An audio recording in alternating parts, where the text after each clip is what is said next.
الحمد لوليه والصلاة على نبيه وعلى آله وصحبه أجمعين أما بعد فأعوذ بالله من الشيطان الرجيم بسم الله الرحمن الرحيم يا أيها الذين آمنوا كتب عليكم الصيام كما كتب على الذين من قبلكم لعلكم تتقون صدق اللہ العظیم۔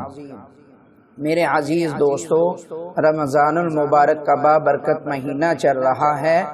اس مہینے میں اللہ رب العزت نے ہمیں روزے رکھنے کا حکم دیا ہے۔ اللہ پاک فرما رہے ہیں یا ایھا الذین آمنوا، اے ایمان والو۔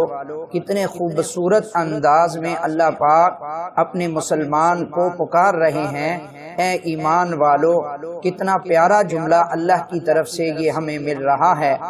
آگے فرمایا کتب علیکم الصیام، تم پر روزوں کو فرض کیا گیا ہے۔ رمضان المبارک کے بابرکت مہینے میں روزہ رکھنا مسلمانوں پر فرض کیا گیا ہے۔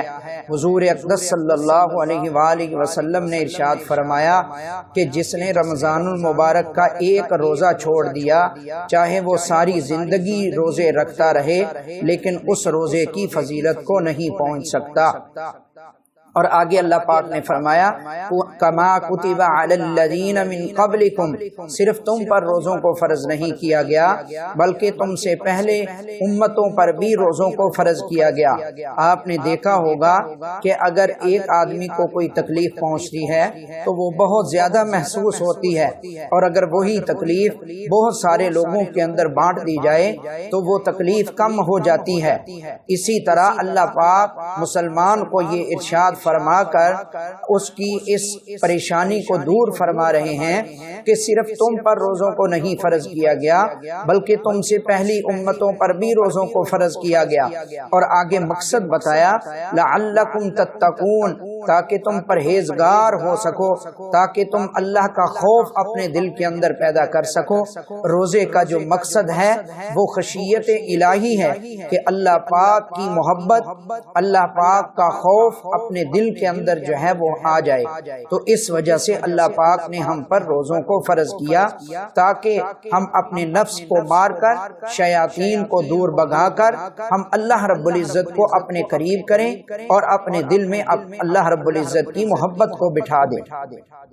اب ہم صبح سحری کھاتے ہیں، صبح سحری کھاتے ہیں اور شام کو ہم روزے کو افطار کرتے ہیں۔ تو اللہ کے نبی صلی اللہ علیہ وآلہ وسلم نے یہ سحری اور افطاری کے وقت کو بڑا قیمتی فرمایا ہے۔ فرمایا ان اللہ وملائکتہ یصلون علی المتسحرین، بے شک اللہ اور اس کے فرشتے ایسے آدمیوں پر رحمت بھیجتے ہیں جو سحری کھا رہے ہوں۔ تو اس وقت دعاؤں کی قبولیت کا وقت ہے۔ اللہ کی ذات اس وقت پہلے آسمان پر آ جاتے ہیں اور اللہ پاک پکارتے ہیں ہے کوئی مجھ سے اپنی پریشانیاں دور کروانے والا جس کی آج میں پریشانیاں دور کروں۔ اللہ کے نبی نے ارشاد فرمایا ان اللہ وملائکتہ یصلون علی المتسحرین، بے شک اللہ اور اس کے فرشتے سحری کھانے والوں پر رحمت بھیجتے ہیں۔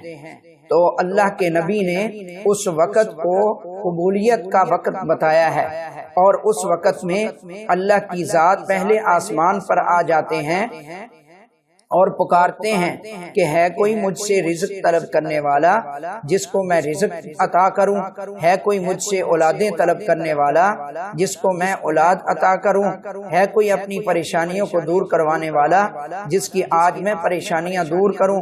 تو وہ وقت بڑا قبولیت کا وقت ہوتا ہے، دعاؤں کا وقت ہوتا ہے، اللہ تعالیٰ سے بخشش مانگنے کا وقت ہوتا ہے۔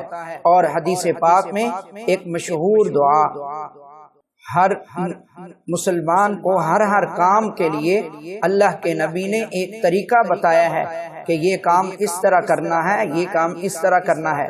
تو اسی طرح روزہ رکھنے کا بھی اللہ کے نبی نے سنت طریقہ بتایا ہے اور آپ نے نیت بتائی ہے کہ روزہ رکھنے کی نیت کرنی ہے اور اس کا طریقہ کار، اور حضور صلی اللہ علیہ وآلہ وسلم سے جو دعا مروی ہے، فرماتے ہیں وَبِصَوْمِ غَدٍ نَوَيْتُ مِن شَهْرِ رَمَضَانَ، روزہ رکھنے کی نیت، وَبِصَوْمِ غَدٍ نَوَيْتُ مِن شَهْرِ رَمَضَانَ، وَبِصَوْمِ غَدٍ نَوَيْتُ مِن شَهْرِ رَمَضَانَ، میں نے اگلے دن کے روزے کی نیت کی رمضان کے مہینے میں، میں نے اگلے دن کے روزے کی نیت کی رمضان کے مہینے میں، چونکہ 1 منٹ کے بعد اگلا دن شروع ہونے والا ہے، تو اس لیے یہ دعا اگلے دن کی مانگی گئی کہ یا اللہ میں جو اگلے دن کا روزہ رکھنے والا ہوں اس کی میں نیت کرتا ہوں۔ اسی طرح شام کے وقت کا بھی بڑا قبولیت کا وقت ہوتا ہے۔ حضور صلی اللہ علیہ وآلہ وسلم نے ارشاد فرمایا کہ روزے دار کی روزہ افطار کرتے وقت ایک دعا ضرور قبول ہوتی ہے، تو اس لیے حضور نے یہ طریقہ بھی ارشاد فرمایا کہ جب تم روزہ افطار کرنے لگو تو یہ دعا پڑھو، اللہم انی لک صمت وبک آمنت وعلیک توکلت وعلی رزقک افطرت، اللہم انی لک صمت وبک آمنت وعلیک توکلت وعلی رزقک افطرت، اے اللہ میں تیرے ہی لیے روزہ رکھتا ہوں اور میں تجھ پر ہی ایمان لایا اور میں تجھ ہی پر بھروسہ کرتا ہوں اور تیرے دیے ہوئے رزق میں سے افطار کرتا ہوں۔ اے اللہ میں تیرے لیے ہی روزہ رکھتا ہوں، تجھ پر ہی ایمان رکھتا ہوں اور تجھ ہی پر میں بھروسہ رکھتا ہوں اور تیرے دیے ہوئے رزق میں سے افطار کرتا ہوں۔ اللہ تعالی عمل کی توفیق عطا فرمائے۔ وآخر دعوانا ان الحمد للہ رب العالمین۔ السلام علیکم ورحمۃ اللہ وبرکاتہ۔ ہمارے اس چینل کو دیکھتے رہیں، انشاءاللہ ہم آپ کو رمضان المبارک کے مہینے میں جو رمضان کے اور روزے کے مسائل ہیں، تراویح کے مسائل ہیں، وہ انشاءاللہ آپ حضرات کو چیدہ چیدہ بتاتے چلے جائیں گے۔ آپ ہمارے چینل کو دیکھتے رہیں۔